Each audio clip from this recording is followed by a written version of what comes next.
বন্ধুরা, মিষ্টি বুড়ির হালচাল চ্যানেলে সবাইকে জানাই স্বাগতম। সবাই কেমন আছেন বন্ধুরা? আশা করি সবাই ভালো আছেন। চলুন আজ আপনাদের দারুণ একটা মন্দির প্রাঙ্গণ ঘুরিয়ে দেখাই।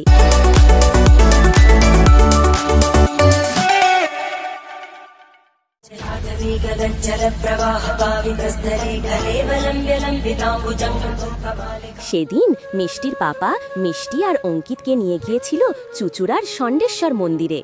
ষণ্ডেশ্বর তলা নামক স্থানে এই মন্দির অবস্থিত এবং এটি বেশ কয়েক শতাব্দী পুরনো ও চুচুড়ার অন্যতম ঐতিহ্যবাহী স্থান।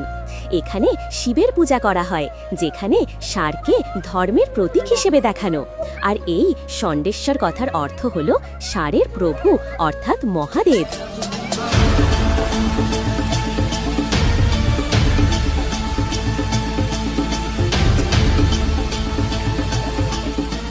ষোড়শ শতকের গোড়ার দিকের কথা।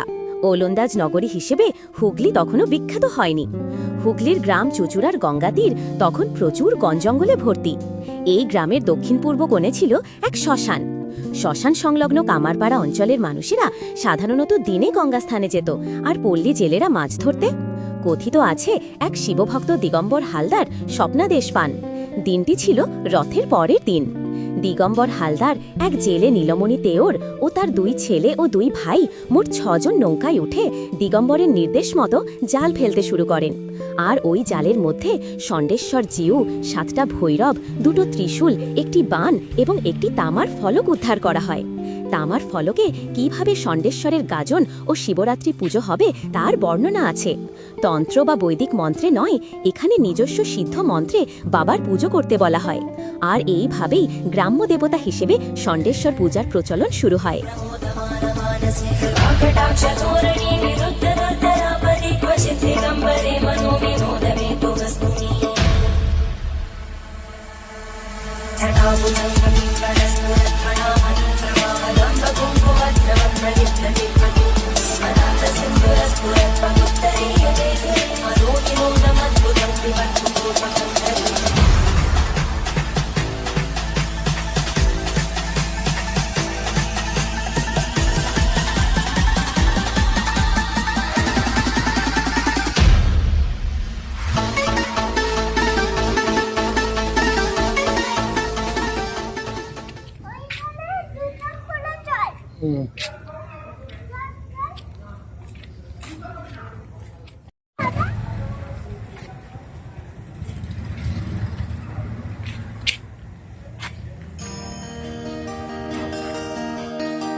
বন্ধুরা, মন্দিরের ইতিহাসটা কেমন রোমাঞ্চকর, তাই না?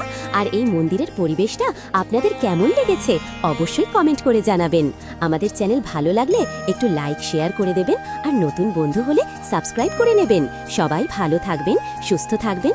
দেখা হবে পরের ভিডিওতে। ততদিন সবাই ভালো থাকবেন। টাটা।